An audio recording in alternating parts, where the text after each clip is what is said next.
sector. Thank you, Mr. Speaker. The honourable member for Kildonan St. Paul. Here. Mr. Speaker, the Emergency Act is one of the most powerful laws in the land with an extremely high threshold needed to invoke it. And good thing, otherwise charter rights could be easily abused by governments. And that threshold is whether there is a national threat to public safety so serious that it cannot be addressed by any other law.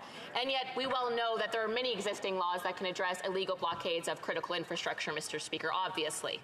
So maybe that's why the Liberals are hiding behind cabinet confidence and refusing to release documents justifying their decision to use these powers because they know the threshold hasn't been met. Isn't that right, Mr. Speaker?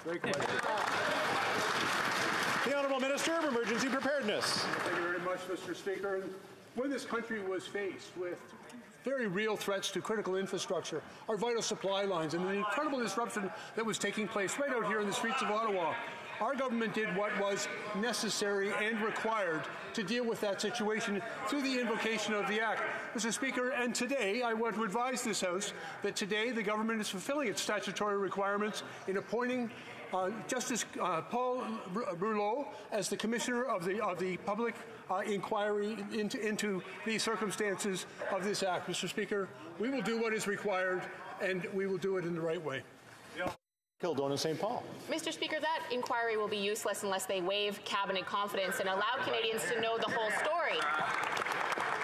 And really, the stakes couldn't be higher for Canadians, given that their charter rights are at risk with this unprecedented invocation of the Emergencies Act. And to be clear, for Canadians at home, the emergency powers allow government to freeze your bank account, seize your assets, suspend your charter rights, all without due process. And that is why there's an extraordinarily high threshold needed to invoke it, Mr. Speaker. The Minister of Public Safety said today that he'll be upfront and transparent with Canadians. But if that's the case, why not waive cabinet confidence? Or are they hiding something, Mr. Speaker? The Honourable Minister of Emergency Preparedness. Thank you very much, Mr. Speaker. I'm very pleased to respond to the member's question because I can assure her that under the Public Inquiries Act, the Commissioner of this inquiry will have very broad authorities, the ability to compel witnesses and to compel the production of documents, subject, as always, to lawful privileges of evidence that may exist, but he'll have the ability to call the evidence required, and we have great confidence in Justice Rouleau in this inquiry to get the information and the facts that this House and Canadians require. The Honourable Member for Louis St. Laurent. Mr. Speaker, in the Emergencies Act, the government is still not meeting its duty of transparency. And he ran back in 2015 saying that he would be perfectly transparent, but this is exactly the opposite. He did talk about an inquiry today, but he did so at the last minute. And as parliamentarians, we need access to the documents that contain objective and factual information. What is the government hiding? So it's not presenting the documents for this inquiry to the House. The Honourable Minister.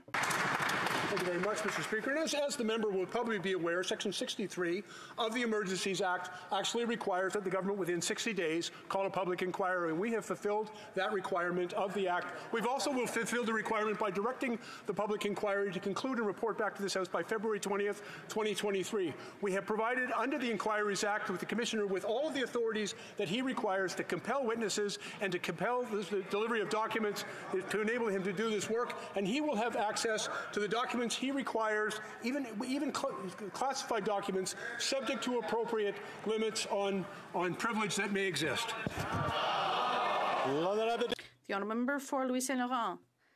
I'm happy to see that the Minister read the law. That's the least he could do, but this brings back sad memories of the Winnipeg laboratory. Remember that this government did everything in its power so that parliamentarians in the House of Commons would not get these documents. And you yourself, Mr. Speaker, were brought to court by this government as you were defending the rights of parliamentarians. It's really simple, my question. Why is the government refusing to make these documents public that are factual and not at all partisan in nature?